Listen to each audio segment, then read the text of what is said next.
Welcome to the Podcaster's Guide to a Visible Voice. Reveal and define your voice to speak your truth through the power of podcasting. And I'm your host, Mary Chan. So let's go. Welcome to episode number 23. I'm going to talk about monetizing your podcast, what it's going to look like in the future, and is it even really your best move? Have you thought about that? I bet you have. When a lot of people start a podcast, they think, ooh, how am I going to make money from this? It's all about money. Or is it? In our capitalistic world, we want to make money. And I'm no different. I got to make a living. We got to live. But how does a podcast make money? That's one of the leading questions I also get when people want to talk about podcasting. And there are various ways, but it depends on where you're at to see if you can even facilitate having monetization for your show. So let's break that down a little bit more, shall we? One of the first things people think of when they think of monetizing your podcast is ads. The ads that you hear on popular shows, like those latex mattresses or the chef-in-a-box type food grocery delivery programs. You hear the same ads over and over again. Those are the type of ads that people think of akin to radio. A radio ad that is talking about a big national product. They usually have about 30 seconds worth of airtime to try and sell you on a product and for you to buy it. These type of ads are ads that will only buy into a show if they have a certain amount of downloads.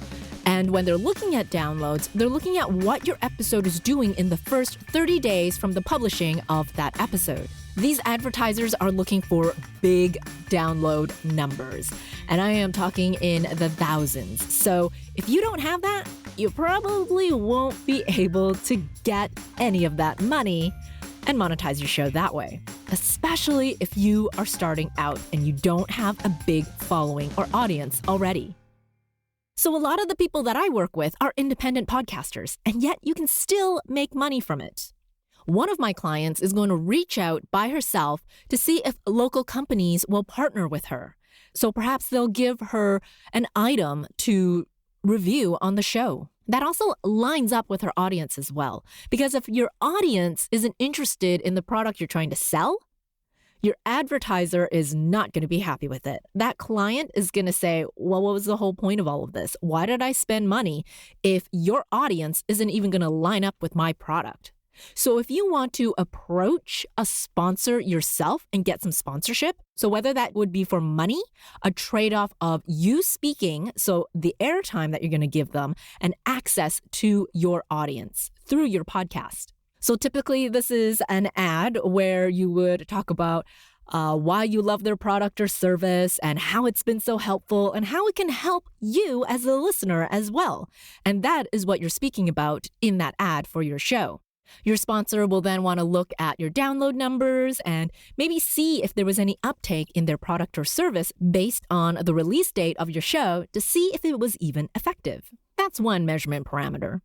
However, I don't always like going that route and recommend that to my clients because there's a lot of stuff that you'll need in the back end. You'll need to have access to stats, so depending on your media hosting platform. And if these stats are even IAB certified, so that's the International Advertising Bureau, and then you'll need to pull reports. So however long the sponsor is going to sponsor your show is how long you're going to need to pull reports for. So for example, if you've promised them a report once a month and they're on a 4-month campaign, you'll need to have to pull reports every 4 months and make sure that they hear the mentions, including which episode they were in, where in the timestamp that they were mentioned, all the details to make it easy for them to figure out if you have delivered on the promises. So when you approach a sponsor, you're going to let them know what you're going to promise them, the airtime, maybe a link to the sponsor on your show notes.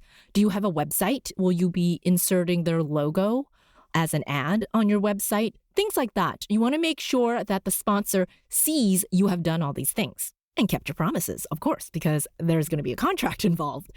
So Do you hear what I'm getting at? There are so many steps and layers. The contracts, the negotiations, the promises, the act of doing all the ads, and then the after the fact of giving them the evidence that you've done all of this and that their money was worth the sponsorship. So hopefully they'll come back again. But with a lot of the clients that I work with, they're independent podcasters, which they don't have a huge team behind them. And so the resources are stretched thin.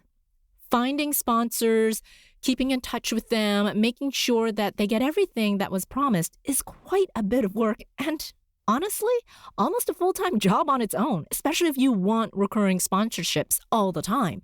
So I don't necessarily recommend going that route either. Another way to monetize is through an affiliate program. So this might be a product or service that you already use. So for example, if your podcast is a marketing tool for your business and you already use a couple services within your business that will help a listener as well, sometimes these services will provide you with an affiliate link that you can share for a referral, and that referral will get 10% off, 50% off, 20% off, whatever it may be, or a free month trial, or whatever it is. You want to mention that in your show, so you get the kickback from being an affiliate. So this way, you're not necessarily getting dollars, money, but you are getting, whether it be a % off of your own yearly subscription or a free month or something like that, you are getting some benefits for mentioning this product or service as an affiliate link. And I find a lot of listeners will click on those links because you use the product yourself as well, that's why you are recommending it.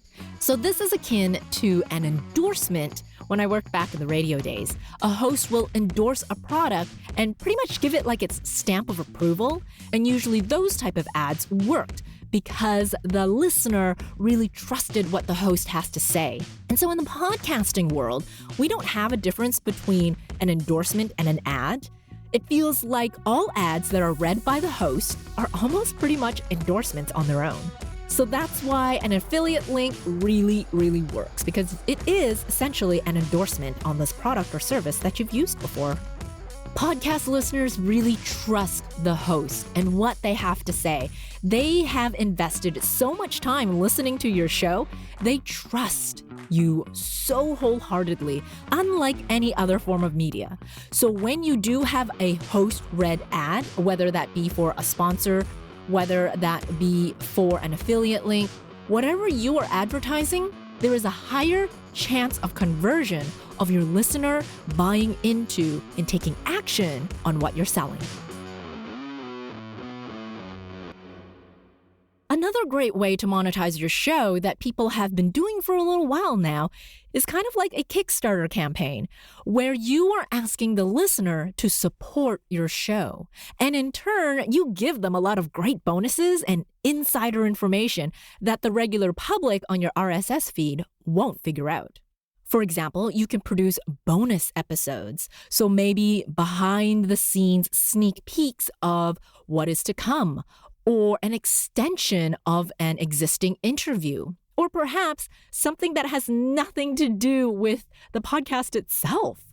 Maybe more about your personal life if you have a huge fan base loving what you do on your own. So, for example, the one I can think of is the sewing podcast that I listen to. I like to make my own clothes. I'm a crafty type person, and I love this sewing podcast. And so their main RSS feed is all about sewing, and that's great.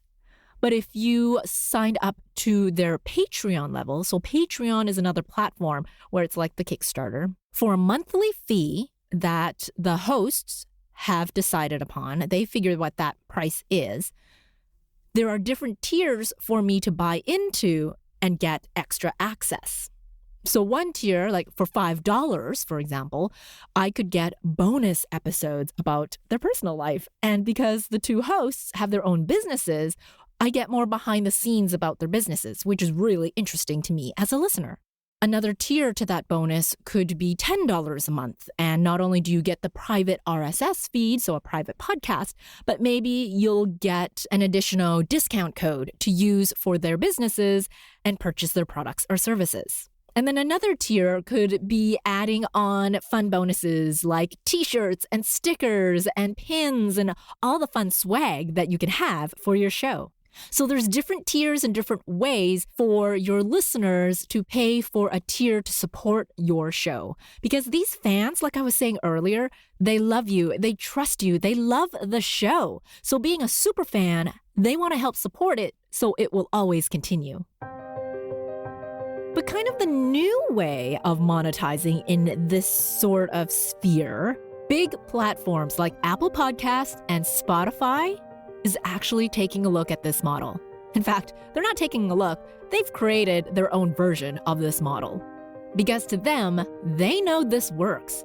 This already exists in the marketplace, but they want to make it their own so that they can also create revenue from it because after all, Apple and Spotify is still a big for-profit business. So their way of creating tiers is going to be a little different, and I'm sure it's going to shift and change and evolve a little bit over time. But essentially, you pay for this service to be able to create a private RSS feed, so bonus insider information episodes, that a listener, a superfan, will want to pay for.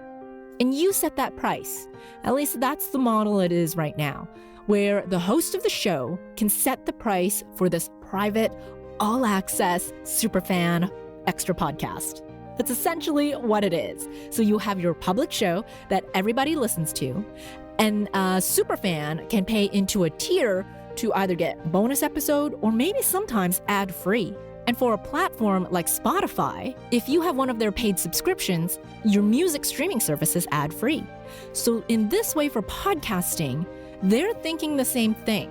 Perhaps the regular public RSS feed will have ads in there. But if you buy into their tier, you can listen to the podcast ad-free.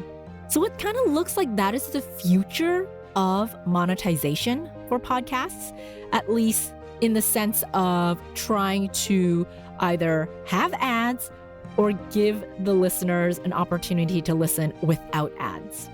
Either way, it's about making money. Whether that is making money for you, the podcast host, or making money for the distribution platform where people are listening, the apps. For a big audience, I can see that working because there are people who will pay to not listen to ads, but there are also a good percentage of people who don't mind ads at all because they're usually pretty short, and so they'll just listen to it, whatever.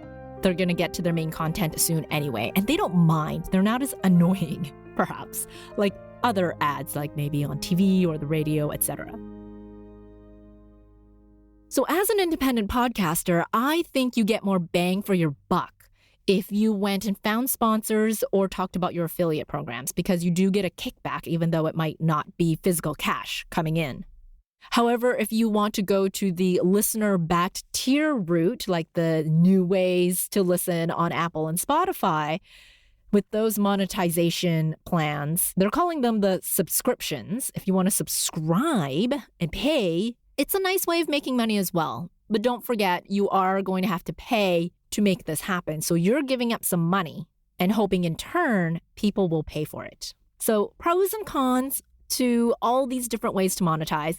And even though this whole episode was talking about monetization, I actually don't recommend it. Yeah, because your podcast is already a marketing platform for you. Whether you have a personal brand or you own a business, you are using your podcast to get your word out. It is a free way for your listeners to really hone in on who you are and have this great relationship through your voice. And when you are podcasting every single week, it's like having a conversation and hanging out with your best friend every single week, once a week. Now, honestly, I don't hang out with my best friend that often. I would like to, but honestly, I don't. And if you even think about it, like people spend more time at their jobs than they do with their families. So a lot more people listen to your show than they do hanging out with their own best friends. That's the equivalent there. So using your podcast as a marketing tool brings in revenue because your podcast is showcasing your authority. It is showcasing the fact that you are a leader in this space, that you are a leader in your marketplace, in your niche. And you have a lot to say about it because you have a podcast, your own platform to talk about your passions, your niche, so people get to know, like, and trust you, and then in turn, buy your products or your services and work with you. And cha-ching, there's your money. Without having to do the back end of satisfying your sponsors or putting money into a tier that you're not quite sure you're going to make any money out of. I would actually not bother with monetization, believe it or not. Yeah, I said it. Said what I said. Don't bother with monetization because then you're also not staring at your stats all the time. Because podcasting isn't about your stats.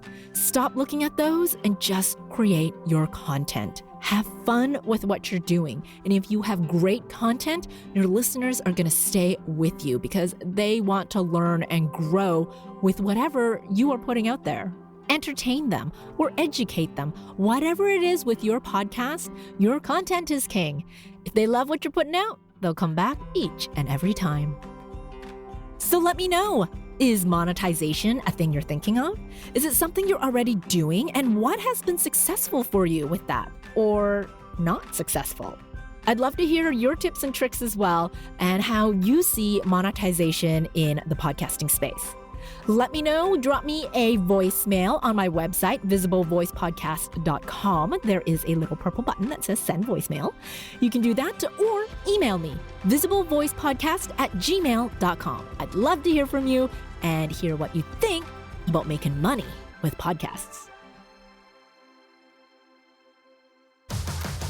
Thank you so much for listening to the Podcaster's Guide to a Visible Voice. If you enjoyed this episode, I'd love it if you'd share it with a podcasting friend.